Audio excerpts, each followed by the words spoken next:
Hi, I'm Gabe. And I'm Kat. And we're the Ghouls Next Door. Talk about that spooky stuff all the time. We're doing it. Yeah. Doing it. Yeah. And this time we are kind of reevaluating old topics. Of sorts. Yeah, like we're finding new things to talk about in regards to a topic we've already talked about. Yeah.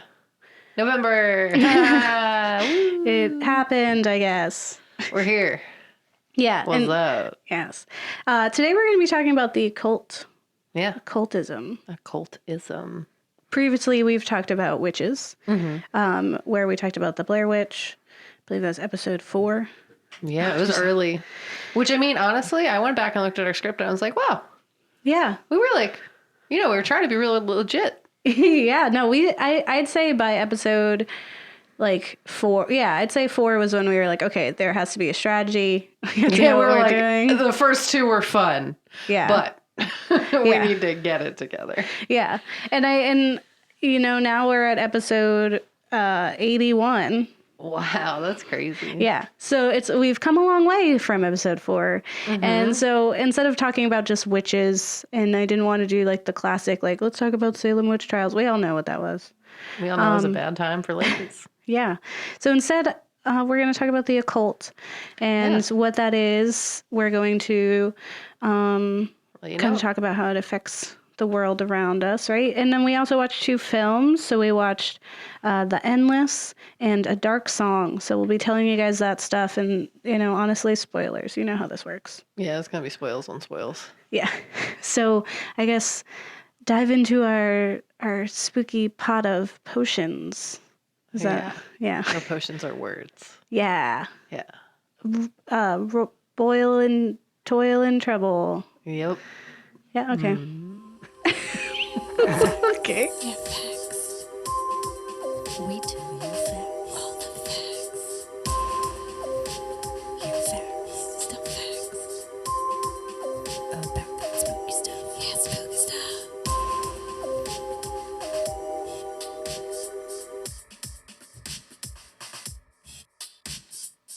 Cool. So, as we do here at the Ghouls Next Door, we're going to try to be smarts about stuff. What? We're not going to be dumb.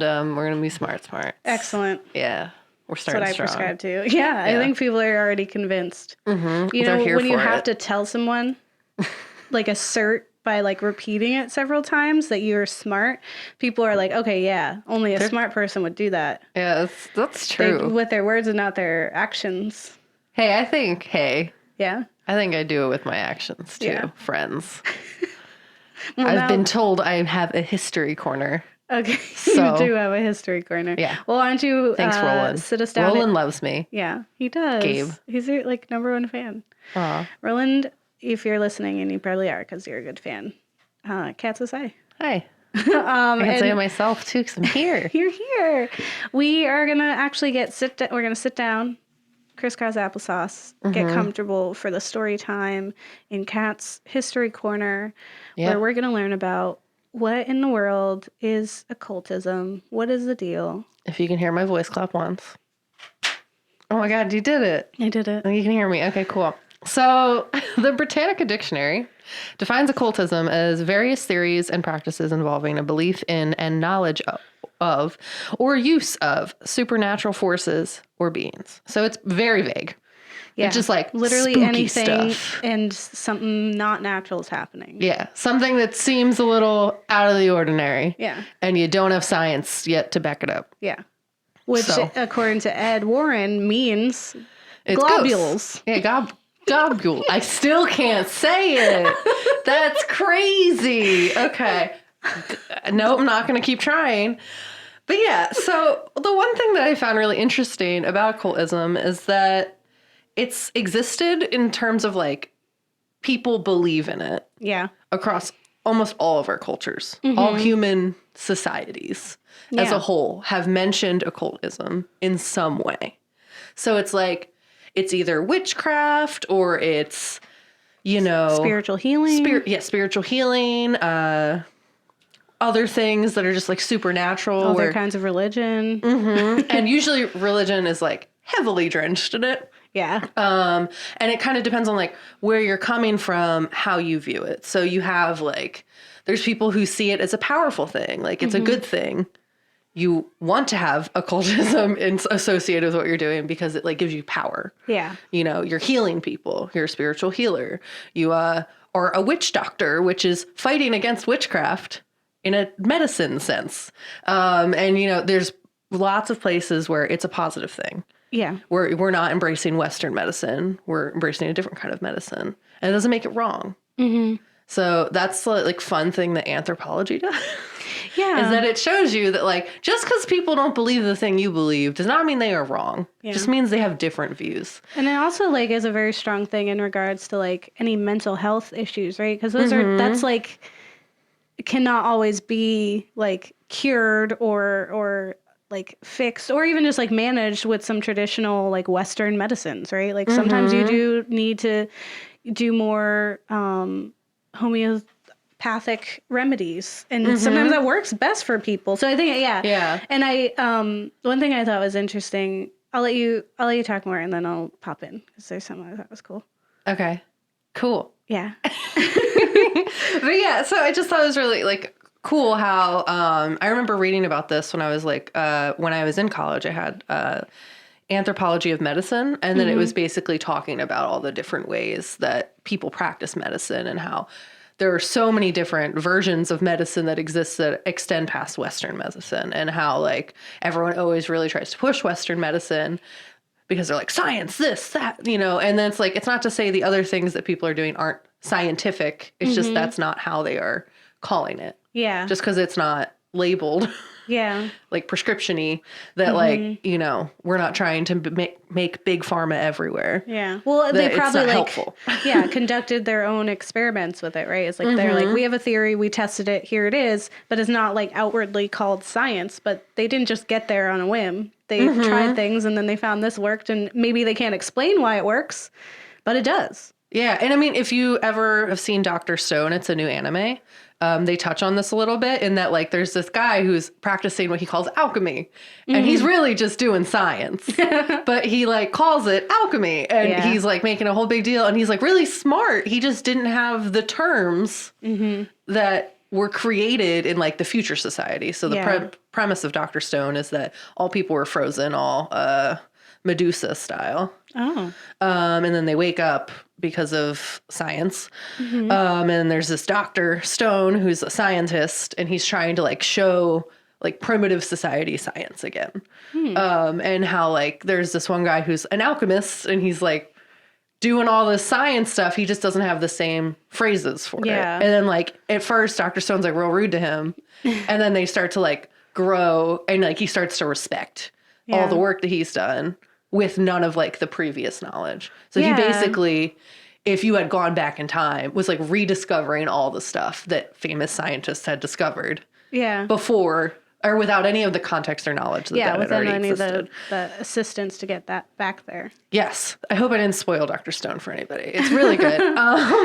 But yeah, essentially, I kind of view how Western society views occultism with that kind of lens. It's just like lots of things that we don't understand. And as we do in the West, manifest destiny and all that stuff, we like to tell other people they don't know what they're talking about. Yep. We like to act like we know everything and that, you know, there's no other way to look at it and all that stuff. If you're looking at it from a Western lens, you know, in terms of like Western society generally goes, you're either religious-y, like in Christianity, and, you know, there are other religions within Western society, but we force Christianity down everyone's throats.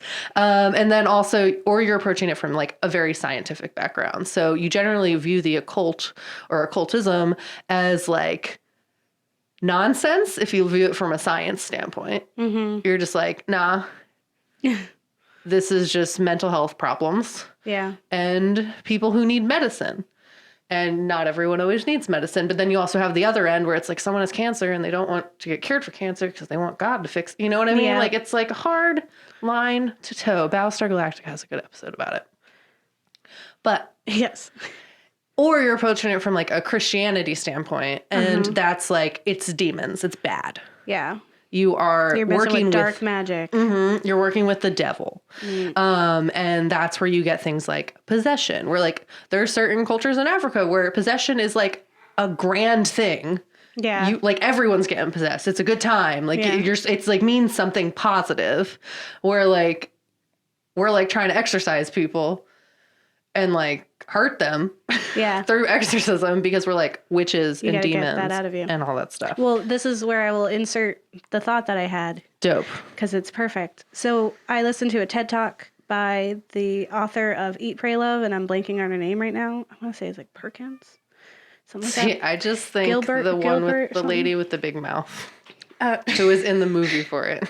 Okay, rude. No, she just is known. Julia Roberts. She has a large mouth. You know I can't tell them apart. So I don't know which one you're talking about, but I'll take it. But the author of Eat, Pray, Love had this TED Talk about the idea of demons back in the day and how it was actually a good thing. Like, it wasn't like the demons that we think of now where it's just like they're, you know, like pawns for Satan and evil. It was that there was like, it was essentially what a demon was like a spirit, like a supernatural being spirit that would then possess like artists and creators and then use them as a tool to create. So what happened with that was that if they did really, really well, it helped them remain humble because they were like, well, I didn't do it. The spirit did it. Right. So like, you're not like being over celebrityed because you're just like, oh, I just got lucky that I got possessed and I can be like humble about it and like appreciate it. Whereas also if it didn't work out and it was not great, then it was like, oh, I guess that was just a bad like spirit that was in there. They did a bad job. And then you don't like beat yourself up about it. Yeah. And so as soon as people kind of cast that away, that's when we got like the starving artist and like the artists that like bring themselves to like suicide, trying to like do better or like outdo themselves and to like bear that whole limelight. And so it was like when we kind of took it upon it was us and not the spirit, then it became our fault when something went wrong. Yeah. But it was also like all us if it went really well, which just meant you were setting yourself up for future failure because how are you going to outdo that? Yeah. So no, I just, wild. Yeah, I loved that TED Talk. I can't remember her name right now, but definitely look it up. It's super inspiring for anyone who likes to write. Oh, yeah, no, definitely. And it's just, like, interesting, too, because it's basically people have, like, used, like, fear of the occultism as, like, a way to just murder women for thousands of years. They don't even need excuses all the time. Yeah, that's true. But, like, basically anything, like, would used to be considered witchcraft. And it was just, like, kind of back when Christianity was really in its heyday and, like, the Catholic Church and getting power and all that stuff that really started to spread. And lots of people got murdered.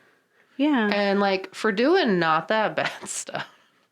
Like, just doing stuff like that nowadays, we'd be like, what? Well, think about, like, in a time period when, like, we don't have doctors, where you would just have someone who could make up remedies because they studied herbology and, like, had like, plants and would craft you these remedies that would sometimes work. I mean, you're gambling, right?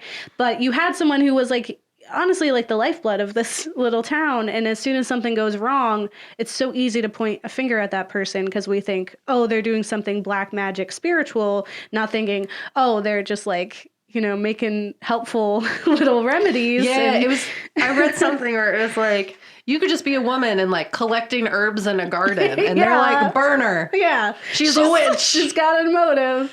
Yeah. And it's like, no, I just, I wanted to make a really good stew. I guess I'm the stew now. We're dead. I don't understand. I float? I don't know. And it's just, and it's just like the whole fear is just so interesting because there's so many reasons why I think it's not that deep. You know what I mean? Yeah. Like, if we're talking about the movie Endless, that's stressful. Yeah. I don't want that. Yeah.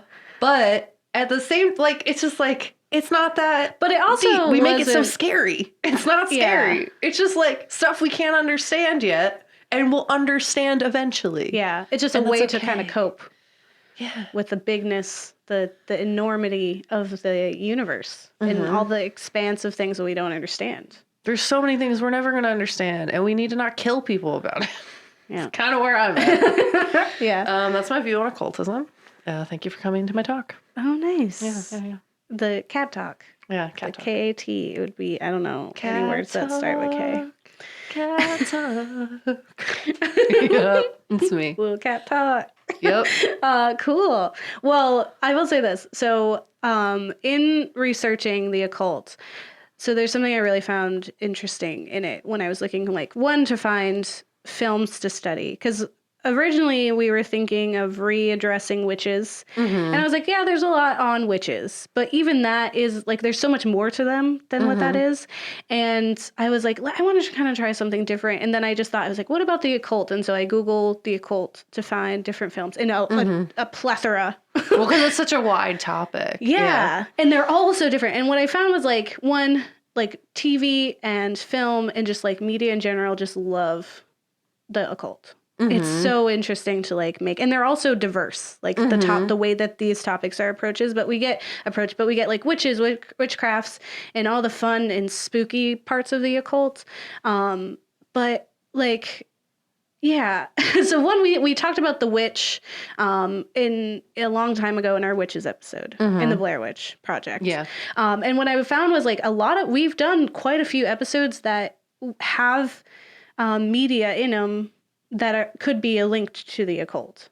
That we've already covered. So like I feel like the spooky times just align to that. Yeah, like there's Hereditary, Suspiria, The Craft, obviously, so much more. And there's even like ones that we haven't talked about, but that we have watched or indulged in, like The Chilling Adventures of Sabrina, which you're mad at me because I watched it without you. I stopped watching it because you did that. It was The Chilling Adventures of Sabrina. Burn her. What I thought was very interesting. God, we just said no. She watches things zombie, she's a witch. No. What I thought was interesting about The Chilling Adventures of Sabrina, because I had never, like, I knew a little bit about Sabrina, obviously because of the 90s show. Yeah. But even more than, I knew there was a comic, but I didn't really know. And then when you kind of see that it's like linked to Archie, there's like this weird like cuteness to it that like you kind of, even though it's very like the comic itself is so much more intense than what this show is, right? Because the show kind of tries to make occultism almost as charming and cute as Kiernan Shipka, the lady who plays the girl who plays Sabrina in it, right? But there are some really intense themes in there that I felt like were like, there's empowerment and feminism, which is so intertwined with occultism, right? Like that's why oftentimes we see witches, they're ladies. Well, yeah, they wanted to burn us because we wanted rights. Like it's crazy. Yeah. But there's also like a strength that comes from that I find is interesting, but twofold, because the head of whatever the occultism like practices does tend to be male. So there's this, or like male presenting. Yeah. So it's kind of like, it kind of folds in on itself in regards to feminism. Like that's one thing that like I liked, because I have not finished Sabrina and I'm not caught up in any way, but there was a part where she was like kind of fighting back, but she was getting stuck into like the role that everyone wanted her to be. But she was adamantly like, I don't know Lucifer. Like I don't know Satan and his deal. Yeah. And like, I feel like he's just using us and it's gross. And at the same time, I do really want to learn about this stuff because then I get powers and I can do better and do good. And that also makes me think of The Love Witch, which you did not watch, but I watched. Yeah. You told me I wouldn't like it. You wouldn't. You would have been bored. Okay. But I was, because to me, it reminded me a lot of the Giallo that we watched, and you didn't like those. Giallo. Yeah. And so it kind of has like, it's like a lot of color, although the colors are pastel. It's just lots of color, lots of pretty. And then it's like kind of suspenseful. But it's so aesthetic and like purposeful in the way that it's shot. That like one, you don't really like it was made very recently, but it looks like it was made in the 60s, like on purpose. Cool. That's cool though. Yeah. But there's like this whole thing that I thought was weird with The Love Witch, where she is like, you know, she was heartbroken and then she finds power in becoming a witch and like lures men and all this stuff. But she still has like the traditional things where she has to like bow down to a man and like kind of, and then her purpose is to like please a man, but at the same time it's not like I don't think she gets that that's not what her purpose is. Like I didn't finish that one either because I fell asleep. It was very late, and then I was like, I can't make Kat watch this, so I just had to find time for myself. But what I find out a lot in this is like a dichotomy in most of our media and in reality, where we have both a strength and empowerment aspect to occultism, and then also just like an undermining of our rights, like our individualism as women. Something that we discovered when we were researching this was a perplexing theory that I found, or Kat found actually, on our Esquire.com. Yes. And it's this article titled, "Ask Not What You Can Do for Your Country, but What Witchcraft Can Do for You." Yeah, it's a fun title. Yeah, it's very fun. And in this article, the writer Ann T. Donahue finds a connection between the trends of our occult media crazes and like what is happening politically in our country, specifically in America, which I was like, okay, that's kind of cool. And specifically, she starts it out talking about Lana Del Rey. And how she had mentioned that she would put a hex on President Trump. Yeah. Not my President Trump. Yeah. And that was kind of like, it's so in line with what we're doing these days. You know, like being a witch is like cool. Like, yeah, no, it's like a big stance in femininity and, you know, just kind of like taking control of yourself and against the patriarchy. Yeah. And it's also like, you know, this like, you know, kind of grounded way to like take care of yourself too. And you know, there's like, it's tarot readings are big now, and like people really understanding their own spiritual like well-being and who they are. So it's definitely like Lana Del Rey like totally jumped on that. And it's great because also she just like reminds me of the Love Witch because of her aesthetic. Oh yeah. That I was like, this is like, she should have been in there. Although the actress did a really great job. But so in this article, there's like this comparison of times when there's like kind of like political like not turmoil, but like kind of like apprehension and like where women kind of feel threatened or the world kind of feels threatened.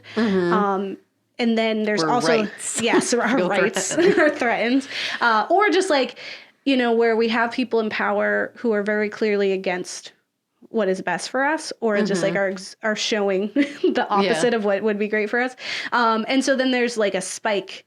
There happens to be a spike in occultism and like feminist witches that pop up in media. So like she explains like during like Clinton, we had the Craft and Charmed pop up. And that is such an interesting thing to happen because we have these two shows that have, or a show and a film that have 4 strong witchy women, right? Who are like going against like what is expected of them and finding power. And even if the Craft has like its own issues, right? Yeah. But it's during a time when our own president is abusing his power to have an affair with Monica Lewinsky. Yeah. So it's just like, okay, this is like an ironic and tragic attempt at us like wrestling back power, right? Like we're seeing that in front of us.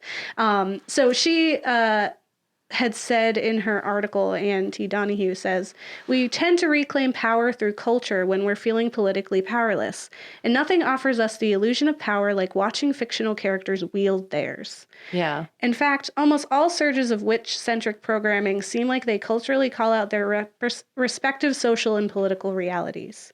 So her, like, she even goes into...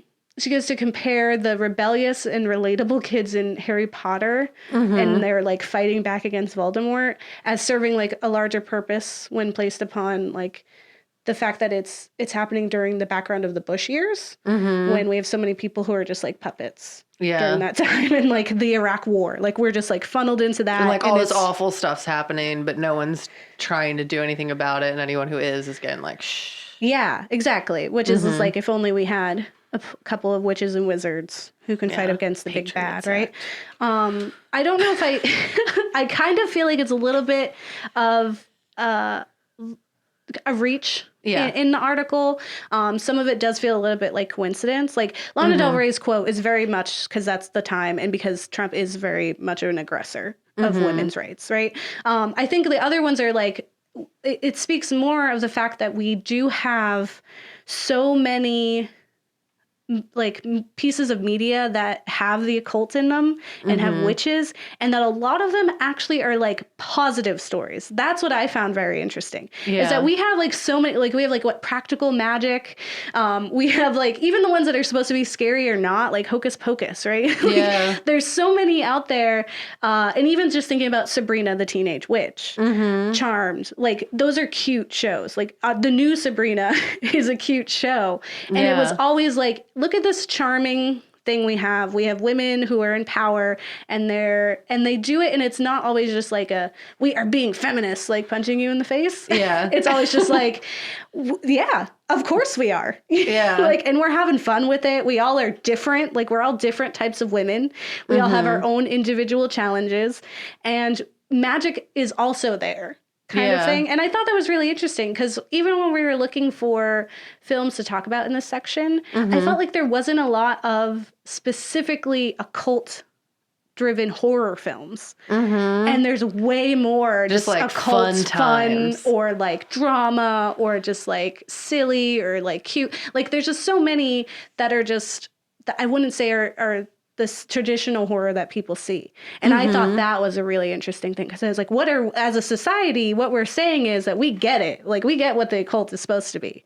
It's supposed to be power. It's supposed to be like us finding ourselves and having spiritualism and like, you know, connecting to something else out there. And it's not something that's just black magic and scary stuff. Yeah. It's like you either have just exorcisms, Christianity.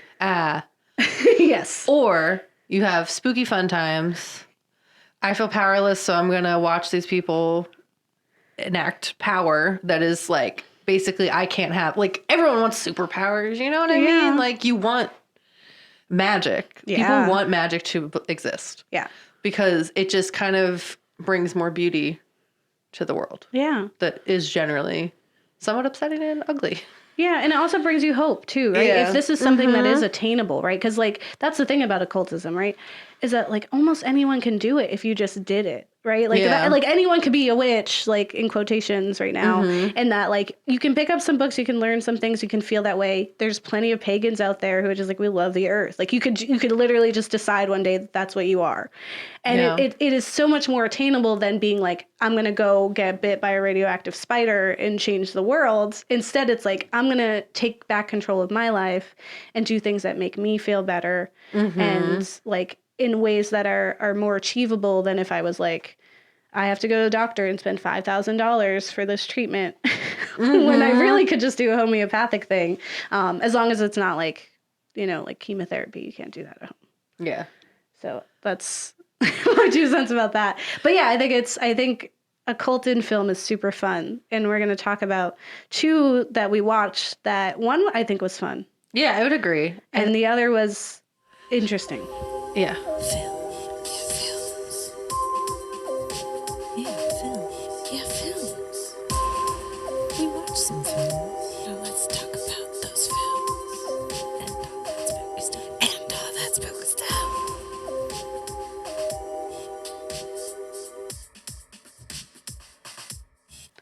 So we watched 2 films. We did. So we watched The Endless from 2016, directed by Justin Benson and Aaron Moorhead.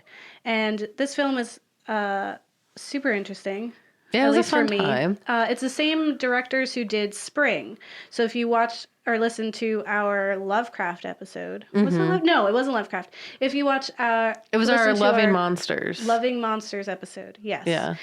Spring is kind of like the Before Sunset, but with Lovecraftian horror a little bit. Because tentacle monsters. Yeah. And love. But love.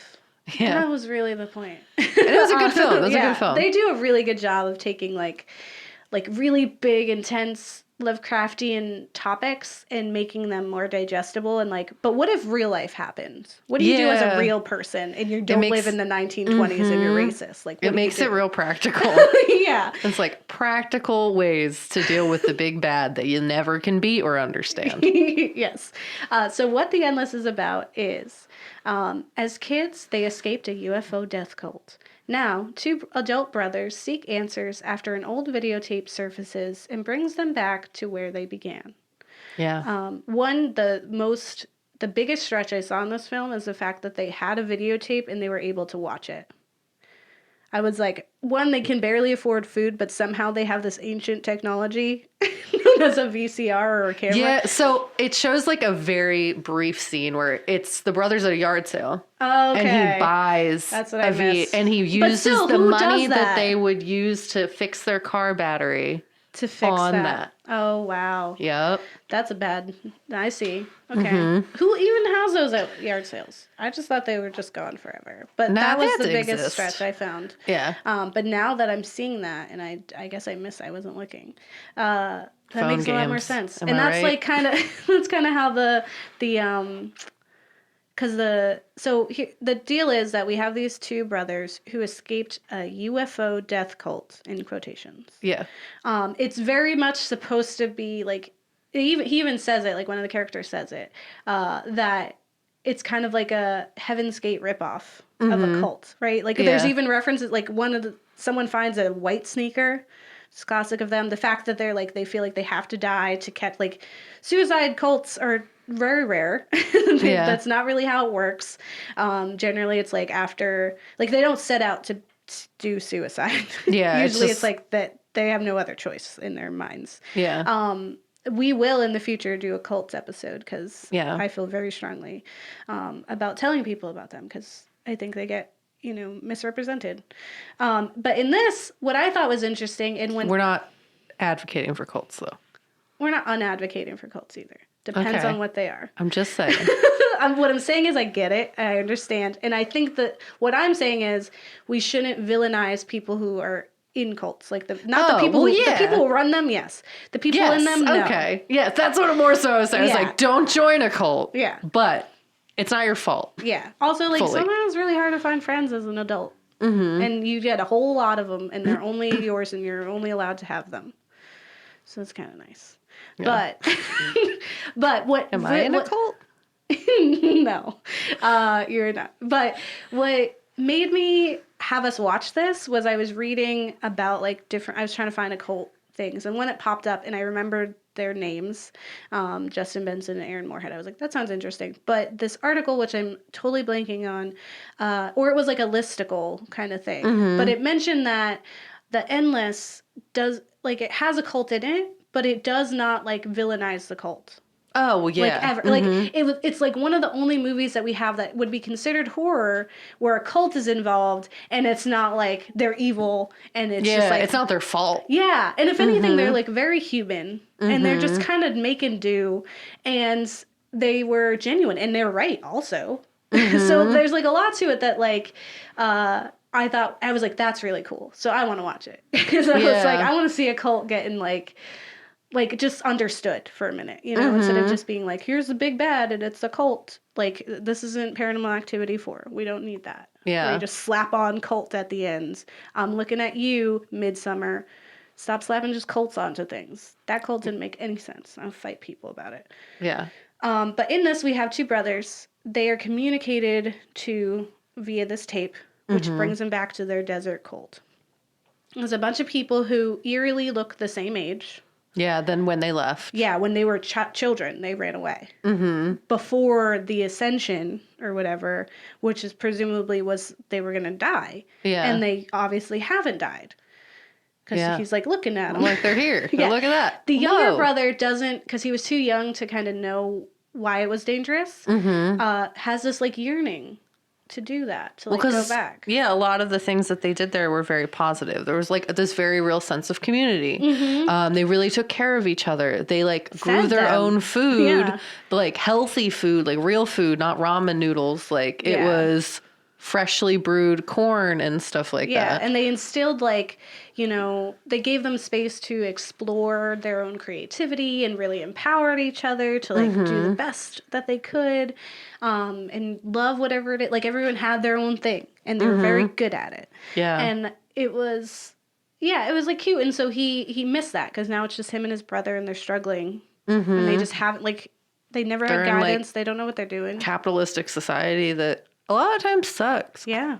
So they honestly it just seems like they ran away from a commune. There's also the older brother mentions that the that it was a sick cult. I really felt like he just read about Heaven's Gate, and then that's what he was feeding to the younger brother, because he also talks about castration, which did happen in Heaven's Gate to a few of those members. So it was kind of like, look how bad they are. They are like the epitome of bad cult. Like, don't drink the Kool-Aid, and also it was Flavor Aid, but don't do that, like, kind of thing. And I don't think it really deserved a cult, like, designation from what the little brother was saying. It really felt like more like just a commune. Like, they didn't have one leader who was making them do that. Yeah, it was definitely commune-y, and it was like, it seemed like they were happy, and it just happened to be that horrific things were also speaking to them. Yeah.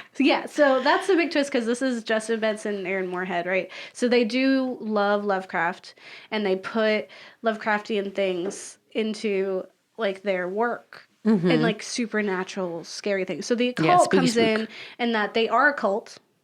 They are a cult that believes that there is this big thing, supernatural creature. Yeah, big guy. That talks to them or interacts with them through videos. And pictures. Like Polaroid. Like, and paintings, too. Like, because he changed the page. So pretty much like art in videos, he communicates.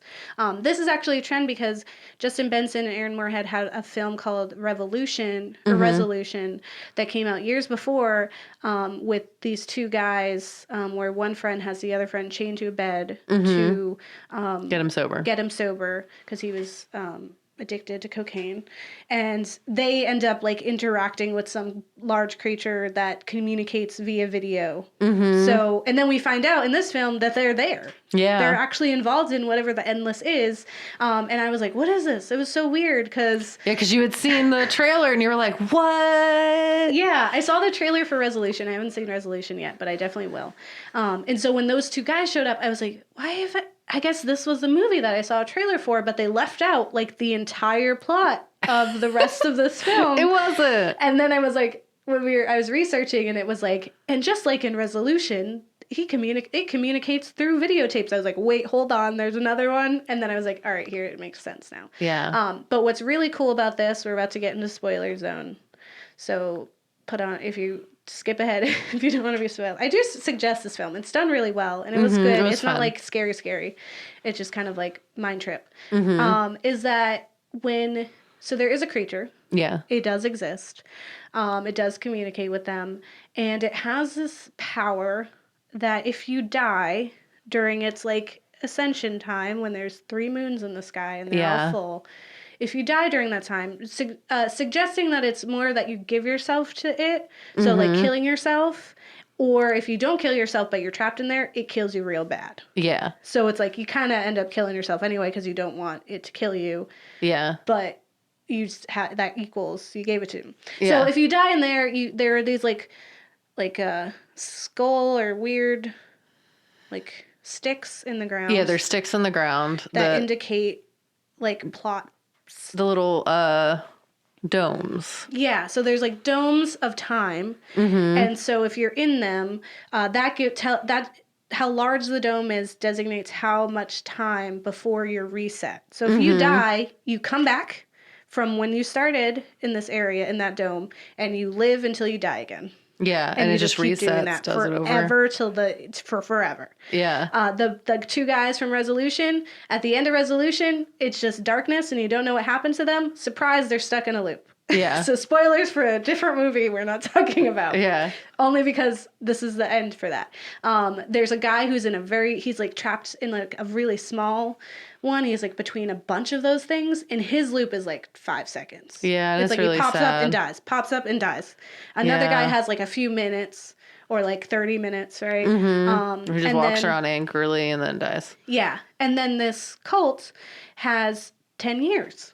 Yeah. Which is exactly enough time for the brothers to come back right before another ascension. So, yeah, like he did appropriately leave because they were going to kill themselves. Yeah, and they were going to get trapped in there. Yeah, for that whole time. Yeah. But I don't think they did end up killing themselves. No. I think they ascended, which was dying. But the monster does it. They stand in a circle and the monster doesn't, I'm pretty sure. I took it as that they did kill themselves. I thought that they actually did what they did, the suicide cult. Yeah. That's what I thought. I was like, they did it, and this was the one time it was right. Like, I mean, it's wrong because they're stuck in a time loop, but it's also right because now they can just be reanimated for 10 more years to perfect whatever it is they wanted. Because they, for some reason, remember everything from before. Well, because, it seems like, so there was, like, spoilers. Mm-hmm. There was a room full of tapes. Mm-hmm. So essentially, you would, it said, like, 1942, which is way more than 10 years. So it's like, it's suggested that, like, they had found them when they were little kids after their mom had died. Yeah. In that car crash. It had been, like, maybe a 5-year mark. No. And then they raised them a little bit. And then they were getting close to the ascension, and that's when the brother left.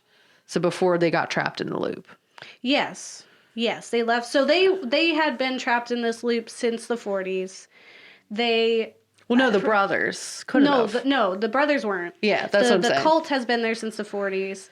And then during one of their 10-year loops, they saved the kids and were a part of their group. And then the kids ran away right before the ascension. And then they had 10 more years when they were outside of the cult. And when they came back, it was right back to the ascension again. Mm-hmm. Which is like, what? And it turned out like no one sent them that tape. It was actually a monster the whole time. They wanted them to come back. Yeah. I didn't understand why they wouldn't want to do it. They didn't have anything else going for them. Yeah. I feel like I'd enjoy my 10 years. I was like, I kind of... But their loop would have been really short. So what they would have had to do is come back right after the ascension had happened and then enjoy 10 years and then redo it. And then do it. Yeah. I think they should definitely come back. I was like, cool. That's a nice place. Yeah. Outside of the monster. It's like a grand old time. There's a quote from Justin Benson or Aaron Moorhead, one of the directors, that I'm going to butcher. But essentially what he was trying to say was that the brothers kind of had their own loop in that there was like this trend that they would follow where the older brother would say, this is what we're doing. And the younger brother would relent and do it, whatever it was. And it was just like, was their routine. That's what always happened, even though the younger brother is sad. So during the end, which was like, I thought a little disappointing. Yeah. The younger brother's like, no, I'm going to stay. And then the older brother relents and is like, okay, then I'll stay with you. Yeah. And so it's like this turn. And so they kind of broke their own loop. And that's what really allowed them to leave. Yeah. Is that they had this emotional loop that they broke. And that like kind of like freed them. Yeah. Which is like, when I hear him say that or I read that he said that, then I was like, okay, I get why he said that really petty thing. Like, where he was like, I just wanted you to agree with me. I was like, really? Now is the time when there is a supernatural being? Yeah. Like, this is really not the time. You are the worst. I'm leaving you here. Like, I cannot right now. It's like, you literally almost just doomed us. For your, like, petty, like, listen, we can have a big boy talk outside. Yeah, right? Outside like, of the dome. Like, that's when you knock them upside the head and you take them outside anyway. And then you're like, listen, you weren't being yourself. I helped. Sorry. You're welcome. I'm sorry. But yeah, I thought it was pretty cool. I definitely recommend it. And it was refreshing in that, you know, we don't get really cliche monsters. It was like, it's not over the top gore. Everything kind of happens off screen, but it was still really kind of scary and it was suspenseful. Yeah. And then like in knowing what happened at the end, I kind of want to rewatch it. Yeah. It was like, it was effective enough. And I want to like see all the different loops so I can like kind of see if there's other films. Cause you said the resolution exists. So I want to see that and then like kind of compare, you know? Yeah. We're definitely going to do that. But we watched another thing. We did. We watched A Dark Song from 2016, directed by Liam Gavin. So a determined young woman and a damaged occultist risk their lives and souls to perform a dangerous ritual that will grant them what they want. Yeah. So it was a time. It wasn't bad. No, I don't think it was bad. Weird. It was not what I thought it was going to be. Yes. And then when I kind of like figured out like, oh, this is what we're doing, then I was like, okay, let me sit down and accept that this is what it is. And then it was fine. Yeah. But before that, I was like, oh, okay, it's going to be occulty. It's going to be weird. There's going to be spooky things. Yeah. And there are some spooky things sprinkled in, but a lot of it is just honestly focused on like the rituals, which that was like you know what? I never really think about like what real rituals are. And I was like, and it's so absurd that I feel like I kind of believe it. Yeah. Like because the way that they kind of see it is more like religious themed. Mm-hmm. Like Kabbalah. Yeah. So it's like there's like a very old like religious kind of thread in there. Yeah. So all Jewish mysticism and other things. Yeah. So like the rituals, I kind of believed it. I was like, yeah, old religion would have these like dark and like peculiar and like very visceral like procedures, and it would be a lot about like your blood and your tears and like your just, body fluids. Yeah. Generally just like uncomfortability and like similar like discomfort. Yeah. Yes. Thank you. But yeah, just basically like purifying yourself is something that they said a lot, which is just basically not eating. Yeah. Not having sex. Yeah. Doing like bare minimum existing essentially to like purify yourself enough to see fasting, lots of fasting, an angel.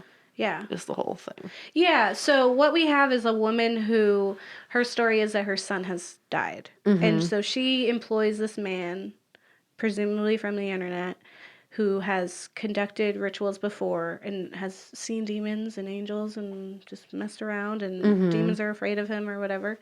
And they're gonna do these rituals to get to 2 angels, because they'll get 1 each, and then they get to ask the angel whatever, and they get it. Yeah. Her original, like what she says she wants is to talk to her son. Yeah.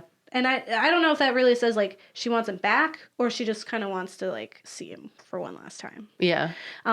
So he was abducted from a child care facility. Mm-hmm. And so we're going to get into Spoiler Town. Remember. So we're in Spoiler Town. We're here. We're there now. Stop one, Spoiler Town. And then she says that a bunch of kids did Satanism to him and murdered him, which is like a big old lie. That's a big bunch lie. That's not a thing that happens. Yeah. Like kids definitely kill other kids, yes, but not for Satanism.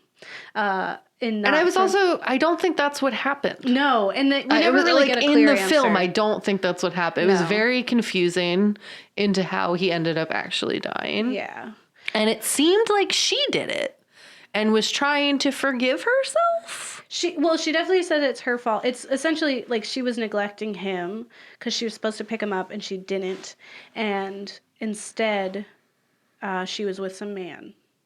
And so her neglect as a mother did it cause his death? Because even if he had been abducted by anybody and murdered, which is more realistic than a bunch of kids who murder for Satan, then yeah, it is like she would of course feel that guilt. But she goes through a few things where she's always lying, which damaged the ritual. And then we have the guy who's like such a jerk. He also lied a bunch and damaged the ritual. At the end, we hear that he really just wanted to see his sister. It wasn't that he wanted invisibility, like he said. Mm-hmm. And it's so weird because a lot of it, like, what was weird to me was that I was like, this very easily could go one of two ways. Like, I was like, I really don't know if it's going to turn out that it was real and the rituals are really happening, or it's going to be like these two people were unhinged and that they didn't eat, so they started hallucinating and they were just hurting themselves. Like, because the things that, like, he says are signs are just kind of normal things. Yeah. And, like, just bad stuff happening. Yeah.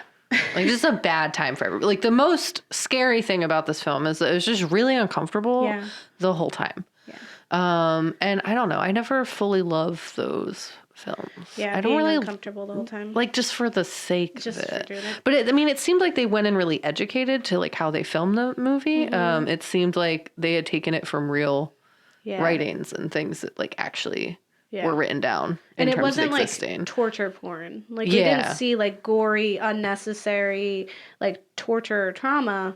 Like, it was just like, here are some really messed up things that people probably historically have done. Yeah, just like raw. It was raw. Yeah. It wasn't like unnecessary. It was just raw. Yeah.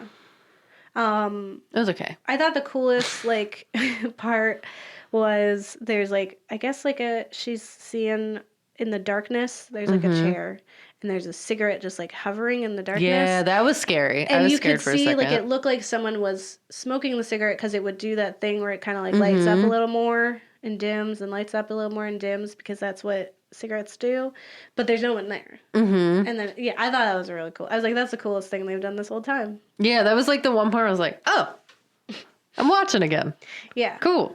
It was interesting. Yeah. I thought it was cool they went all smarts with it too. Like they really tried to follow. It says Book of Abramelin, which is Kabbalistic grimoire, which I think he says in the film too. I think so. Yeah, he definitely calls it a grimoire, I think. And it's like written from Roman numeral century. Yeah, 14th and 15th century. Yep. By a Jewish German magic scholar named Abraham von Worms. Excellent.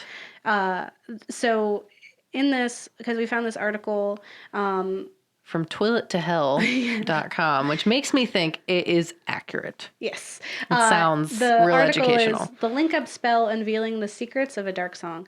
And they say the long ritual described in the book and later adopted in the film was taught to Worms by the magician Abramelin in the lost city of Iraqi, Egypt. The highly detailed system was decoded by the author, and he passed the knowledge to his son, Lamech, who compiled it as the Operation Abrelin. So just like it happens in the movie, the ritual must be done in 1 year, which is a hell of a long time. The preparations include a stark lifestyle, a daily prayer regimen, the privations of all earthly pleasures for the safety of the practitioner, and the goal of this hard exercise is to summon the holy guardian angel, a personal spirit, not with the magician's soul, to gain occult knowledge and spells. Yeah. So it's like you sacrifice a whole year, you're fasting, you're praying every day. I feel like you're kind of like a nun. Like nuns do that. Why don't they have special guardian angels? Maybe they do. We just don't know. Maybe. There has to be a That's reason true. you're trying to marry God. Well, because Jesus is hot. Anyway. That's not what it is, Gabe. No, that's not what it is. What it That's not what it is.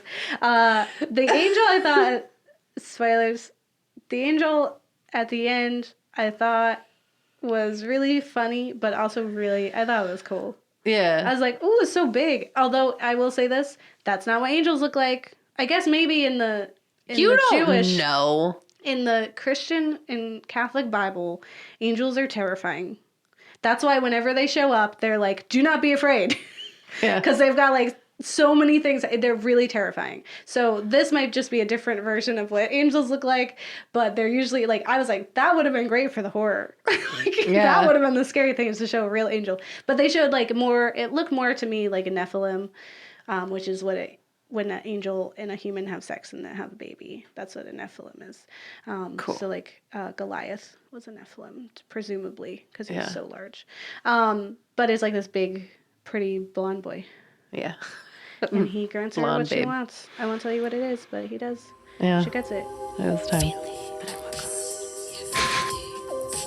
Yeah, feelings. Yeah, I said feelings. Let's talk about feelings. Okay. And all that spooky stuff. I love spooky stuff.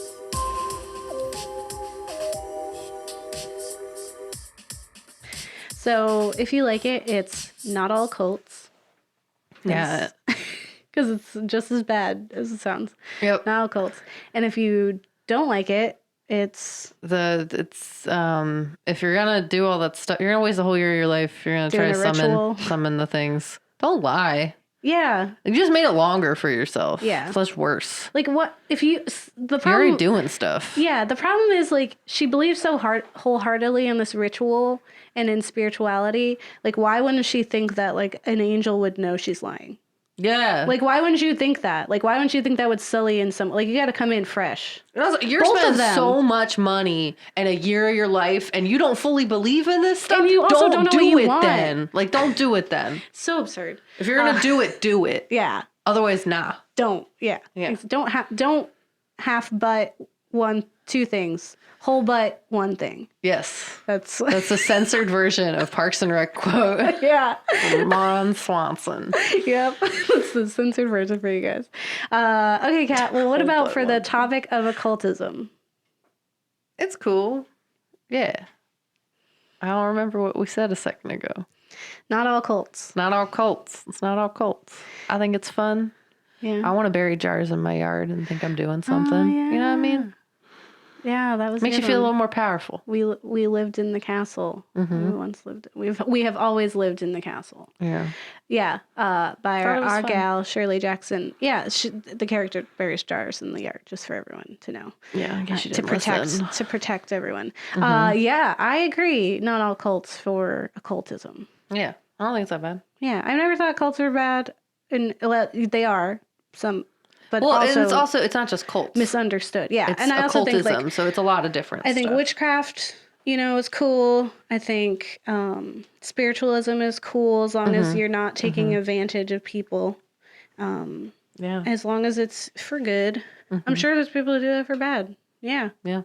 Usually Satanism is not as bad as everyone says either. Yeah. It doesn't got to be Satan. It's just like supernatural stuff. Yeah. Like you just don't know. You don't get it. That's and okay. Regardless, no one knows everything. That's the problem with the world. Everyone thinks they know everything, and then they're jerks. Yeah, I think what I really love about this topic and what we were talking about is this idea of like just going back to a time when things weren't just black and white, evil and good.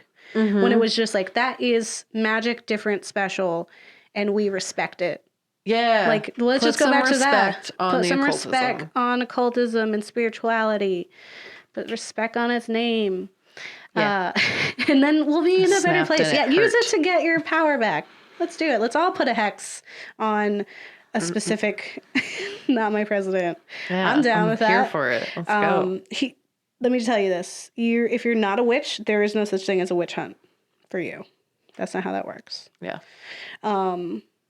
Specifically, also let women live. It's historically like for him to say it's a witch hunt when he is taking our rights away, and witch hunts are historically there to murder women who don't want to conform and just be like a slave. Like no, thank you. Yeah. So what about don't marry me and then kill me when my kids are gone? Yeah, or if I don't give you a son. Yeah, it's ridiculous. Ugh. There's just such a long history of horrible things that happen to women. Did you know? Yeah. That's what Cat's History Corner. I hate it. It makes me so mad. What about the Endless and a Dark Song? For the Endless, not every cult. Yeah. But for a dark song, yeah. Don't like it. Yeah, I didn't love a dark song. I just thought it was I don't know. I didn't. What really? I don't like just, movies that are uncomfortable. Yeah, I just really didn't like the guy in it. Like she was awful too, but I didn't like how aggressive he was and manipulative and just gross. Like, just like from the beginning. Yeah, I was just so uncomfortable with his presence that just like as a woman who's had to interact with men who are like that, and the fact that this woman was like putting herself in the position to have to deal with that guy. Very vulnerable position. Yeah, like too. Locked in a house, and he the whole time, like me, paranoia pants over here, was like. He could be anyone and could literally have used this opportunity to like hurt you and take advantage of you and like your spirituality. And I was then like so scared you can't the whole leave. time. I thought that's what the horror of the horror movie was. Yeah. And then I was like, oh, that's nothing to do with like, it. thank God it wasn't that. Like, thank God that would have been other stuff. Just really awful. I was so worried. I really didn't like him ever. Like, there's parts where he was supposed to be redeemable and I was still like, no. Yeah. You know, just good for you. I'm glad that this is how you happened to you. I'm not gonna spoil it, but good. I was so he mad. was just kind of awful. For someone who's done this ritual so many times, right, and presumably has so much power from it, like he seemed like nothing. Like I wouldn't believe him if he was like, I've done this a few times and it's worked, and sometimes it doesn't, and you look like this and you act like this. Like that's not what someone who has power acts like. So I don't believe you. Yeah. I'm gonna find another sketchy man on the internet instead. Yeah, no, he was just really mean, like from the get go. And it was just like, it was cringy. It was nerve wracking. But the Endless was fun. Very uncomfortable. Endless was really fun. Yeah, it was very motivational for me as a writer who loves writing weird stuff like that. We're just like, what? Yeah, I was like, yes, I'm so like, I really liked where everything was going, and I just really enjoy them. I'm gonna watch Resolution, and anything they ever make, I will watch. Yeah, it's and fun. I will be in their corner Until they do something bad, or if they do something bad. Inevitably, as it is. But yeah, although I do hope that they do know that women can be pedophiles. Yeah. Because there's a whole line in there where they the brother's like, yes, they can be pedophiles. And he's like, the younger one's like, no, they can't. Because it's like, no, all right, hold on. He was shutting him down. He was like, go to bed because you're saying bad stuff. I was like, we're not putting this under the rug. I just want it to be known. And if either one of these men did not know that, that is the case. Definitely can. And men can be taken advantage of. So let's not, all right, putting that one to bed. Just want to put that little... That's why I kept saying to go to bed. Yep. Exactly. It is in bed now. So if anyone is wondering. All right. Yeah. So that was Occultism. Yeah. And next week for the month of December, we're jumping into a new series. Woo! So stay tuned for that. It's going to be fun. I think we're going to have a good time. That was a loud sound I made. I think it's going to be fun. That's what that means. So. All right. Well, don't get married. Don't eat your kids. Cool. Or, well, they get murdered, then you have to do a very year-long ritual. Mm-hmm. Ew.